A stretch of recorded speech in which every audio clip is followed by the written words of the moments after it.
chat. I think I seen this on another nigga stream. Serial killer realizes the police found his body collection. Totally cooperating. Just with my not doing anything without cooperating. Sir, I will be very cooperative. All right, let's try that, please. That's not you on the 27th. Food Line parking lot, Traveler's Rest. I don't think so. Look, man. Where's that? I don't know where Edna is. Yes, you do. It's not making sense. So you're the last person to be in a vehicle you wiped out of a lady that's missing. That sounds really f***ed up. 28 years ago, this man kidnapped a woman and was sentenced to 30 years in prison for it. 3 decades later, 80-year-old Edna Suttles is spotted picking him up in a parking lot. This would be the last time Edna was ever seen alive. Days later, detectives traced Edna's movement and discovered CCTV footage of the same man driving her car. She's missing right now. Yes, Dan, where is Edna? I don't have a clue. But that's when police found out Edna wasn't the only victim. If you tell them to turn that off, I'll talk to you a little more freely.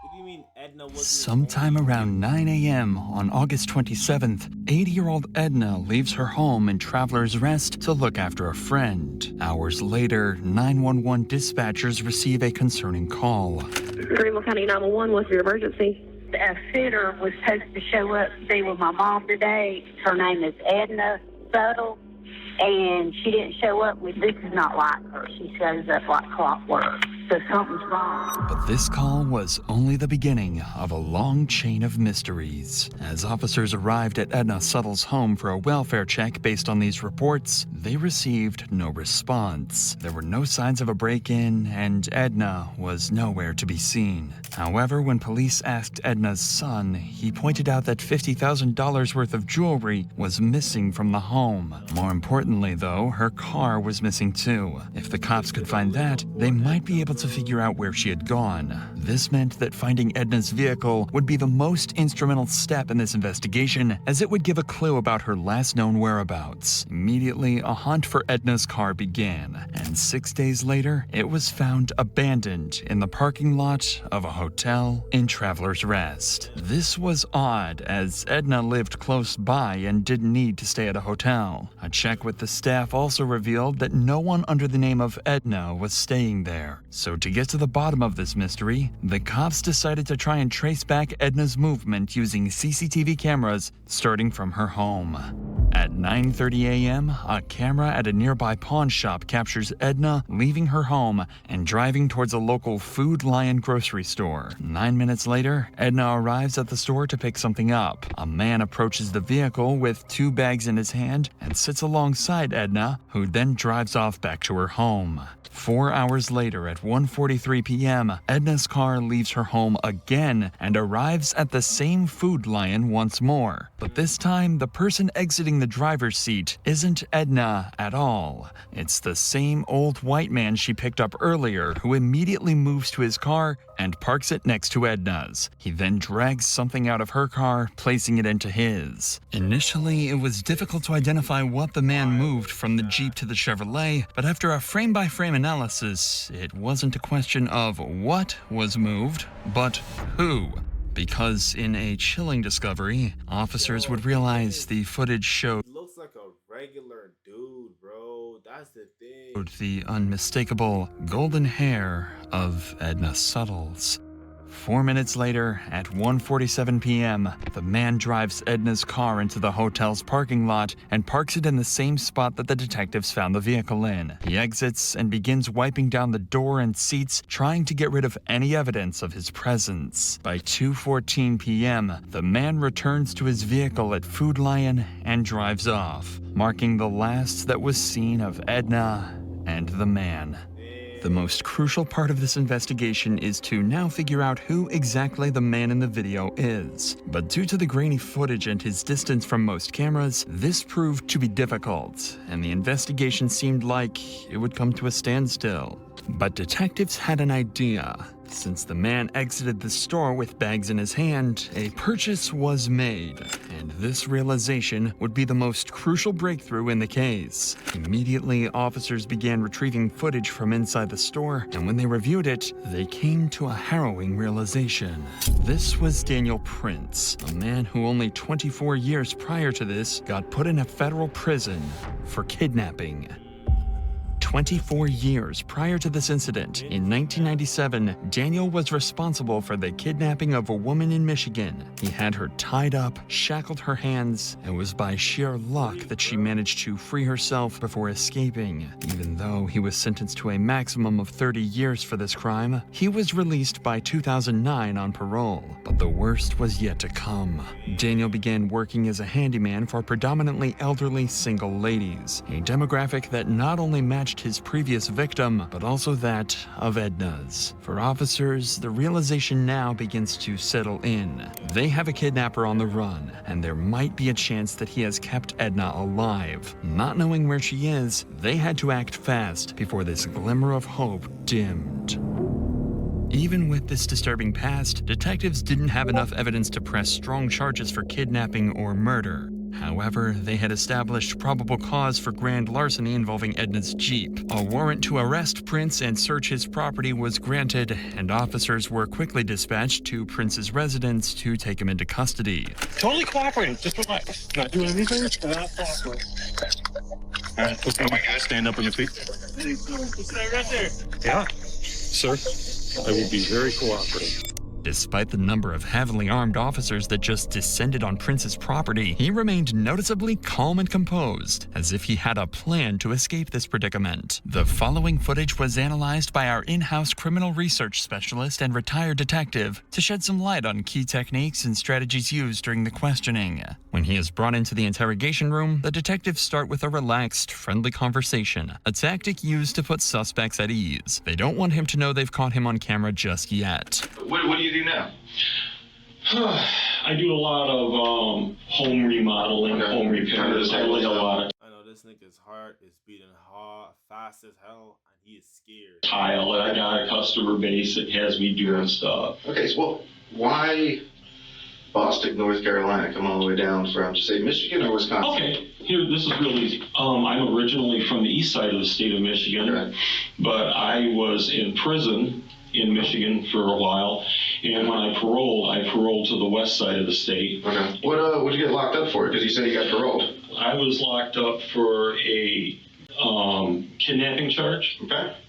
And I did 13 and a half years for that. Oh, wow. I did 1.5 years for a false statement on a vehicle title. You know, when they're not sure if they're going to make something, they want something to hold you with. So the false statement, that's all that was.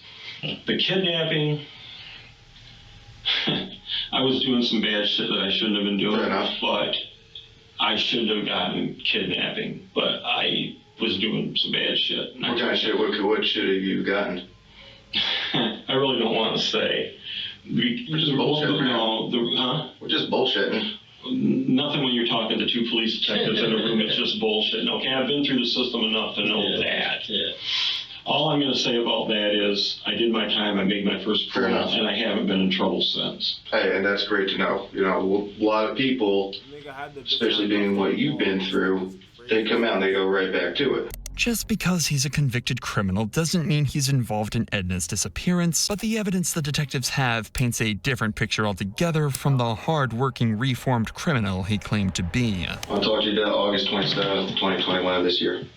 What day of the week was that? Oh, it was a Friday. Okay. Okay, so specifically the 27th. Mm-hmm. What, 2 weeks ago? Do you remember where you were at? Not specifically. Where do you think you were at? I've been going all over the place. I've been back and forth to Charlotte. I've been down to South Carolina. Like, where's your jobs in South Carolina taking you? Actually, I was down to Traveler's Rest, but I don't know if it was Friday or Thursday. I know I'd been there earlier that week. But you don't remember which day specifically? No, it was either Thursday or Friday. What kind of job were you working on? I wasn't. You wasn't? I wasn't. This lady had talked to me several times. I'd been down to her house 2 or 3 times. We kind of got to be friends. This woman has so many damn problems, mostly her daughter. She would call me and have me come down there. Okay. She said she needed to have money at one point in time to help her daughter because her daughter was in jail.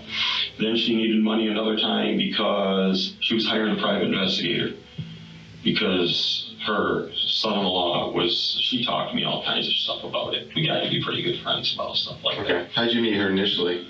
Years ago. Okay. Years ago, it was somebody giving me her name or number or my name and number. Here, the detectives are analyzing his behavior and allowing Prince to dig a hole for himself that he's going to struggle to escape from. When they reveal they know the truth, he's going to try and deny his guilt, even when the evidence speaks for itself. What you're telling us is that's not you on the 27th?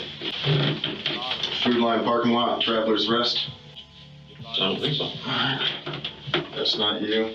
That's me. Where's that? Food Line, August 27th, 2021, 9:23. Okay. 32 seconds. Ringing a bell? Yep. Yeah, I went down to Food Line. Okay. Yeah. Yeah. So what were you doing down there that day? She wanted me to look at some stuff at her house. Okay. And she picked me up at Food Line because she wanted me with her when she was gonna go meet some guy for private investigator. Okay. Yeah. Tell us about that. She wanted me to meet her down there. Okay. She was nervous because she says, I'm not sure I trust this guy. And she knows I've been in the military. And she says, will you meet me? She wanted me to see if this guy was going to meet her where he was supposed to meet her. Do you know where? There was a hotel lobby that he had finally said, meet me at the hotel. Okay. She says, drive up there and see if he's there. And I drove up there, and things are starting to sound really squirrely to me. This is a common deflective behavior. Prince is not only trying to deflect suspicion away from himself, he's trying to point suspicion directly at someone else. In this case, the private investigator. According to Prince, Edna wanted to meet the private investigator the day before she was reported missing, even though she didn't feel safe meeting him alone. Luckily, detectives have seen the whole thing on camera, and it completely contradicts everything Prince is saying. What were you driving? I was driving a blue car. Your wife's car or your car? My wife's car. So that's y'all coming down 25, you and her together? It could be. Okay, because that's her car. That's about 13:45 on the 27th. Okay. So you're with her there? Yeah. Okay. I guess. Yeah. I'm not saying yeah. I'm just saying that could be her. Yeah, here's a different angle. But I mean, we've watched this car, right? Okay. Here's y'all in the hotel parking lot. Okay. Yeah. Oh look, there's y'all backing in. Yeah. And a couple of different copies of it. Backing in. Yeah. Oh look, you get out. Nobody else gets out. I told you that. You're walking around the car. Yeah. You wipe the entire car down. Because I was worried. You were worried. There's you walking across the parking lot in front of Little Caesars. Mm-hmm. And there's you getting About I didn't deserve kidnapping. Evil ass nigga. back into your car This nigga look like he could be one of our unks, bro. Real shit, bro. and driving away. Oh, she's with me. Look, man, you are a good dude. I honestly do believe that you screwed up years and years ago. Prince seems visibly stunned by the amount of photographic evidence the detective is showing him, and even though it can't be refuted, Prince is going to try and lie his way out of it. But that's not the only evidence detectives manage to find along the way, as there's mud on the wheels of Prince's car, leading detectives to believe he drove off-road to either kill Edna or to dump her body. And this is when we arrive at the pivotal moment where Prince's story starts to fall apart. You're not a bad guy. Right. Nobody is saying that you're some evil, twisted dude. Mm-hmm. Okay? We need to know where it is. We've processed the car. We found the dirt. Where did you go off-road? I never went. Where did you leave? Oh, I can tell you exactly where she and I had gone off-road, please. When we were going from 25 south, there was, off to the right, there was a truck with a trailer and another vehicle there that had a for sale sign on it. and it looked like an older truck, and I needed a work truck. And I went ahead and I pulled in and with her, and then we pulled out. And it was right there on 25. Even in the face of such overwhelming evidence, Prince still denies any wrongdoing and even tries to take control of the situation. But detectives have him cornered, and he's quickly starting to struggle to maintain his composure. Where's right now? Her family is desperately looking for her. She's missing right now. Yes, Dan, where is Ed? I don't have a clue.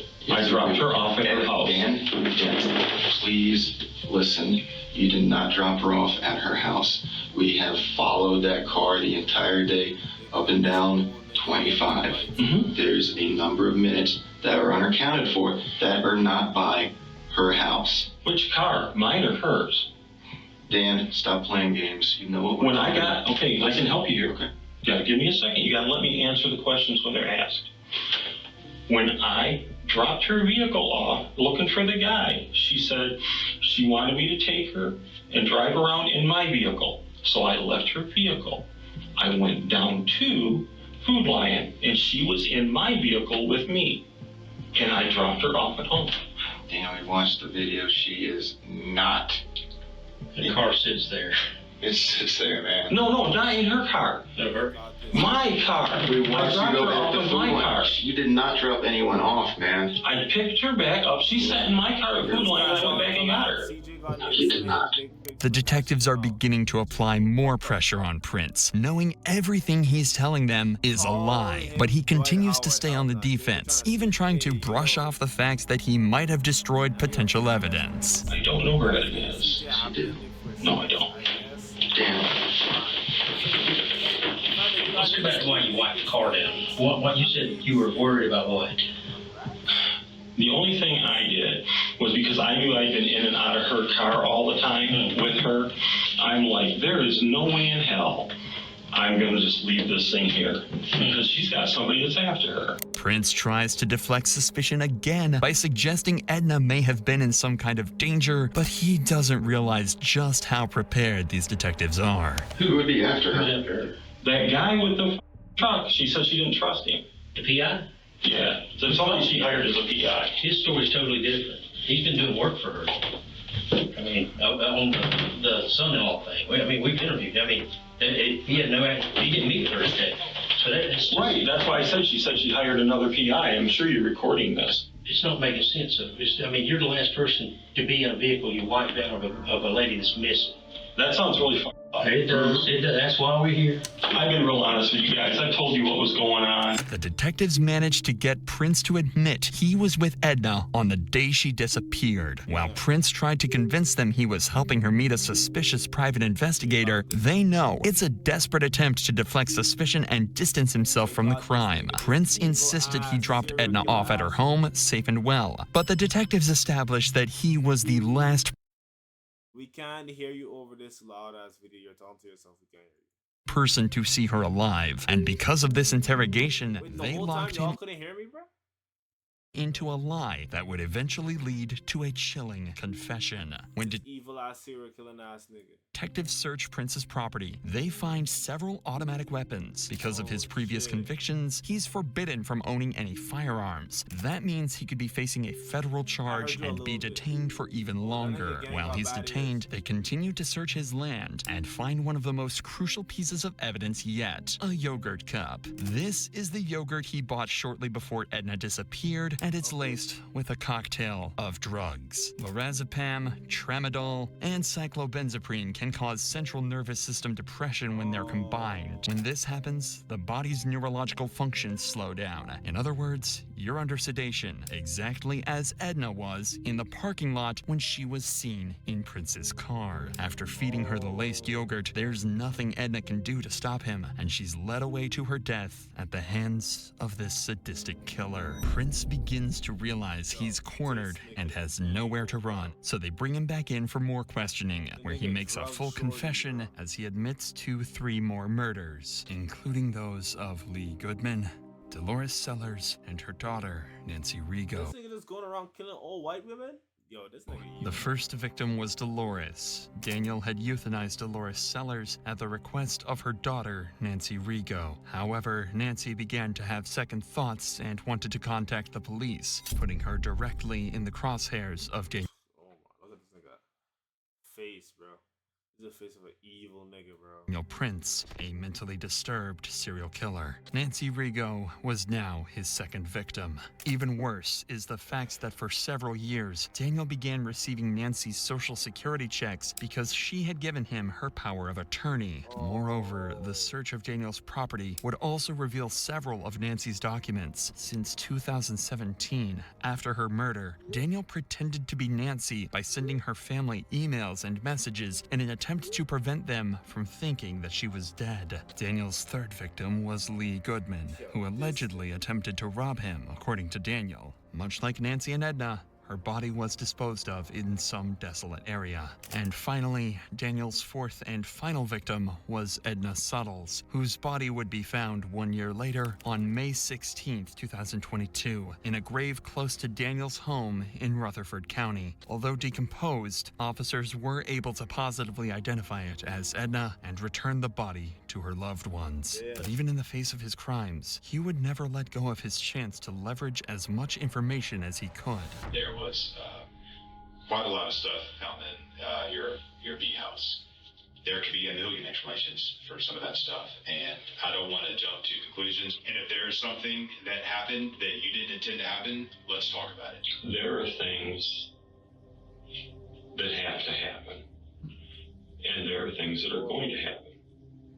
And I'm a realist, and I have acceptance with this.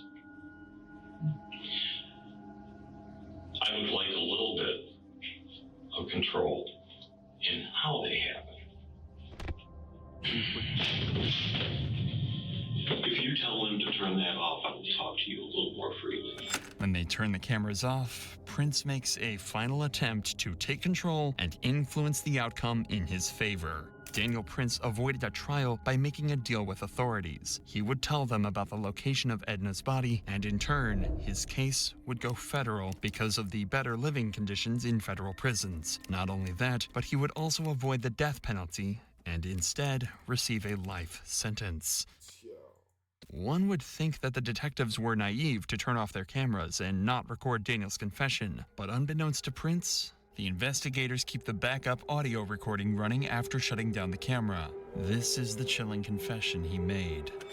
Okay, let's put it this way. A person I was very good friends with wanted to do something to put someone basically out of their misery that was very closely related to them. That's one body. That person started having an extreme amount of guilt over this and decided they were going to go tell what had happened. That's the second body. There's a third body that I did not kill, and I knew that they'd be getting Social Security disability for the rest of their life. So I got rid of said bodies, for example, so that I could continue to use the card. By any chance, while he's getting all this shit, bro. This thing is evil, bro. put away, can you just help me get that closure for Edna's family? Not until I have this. I clam up like a clam if this doesn't go federal for everything.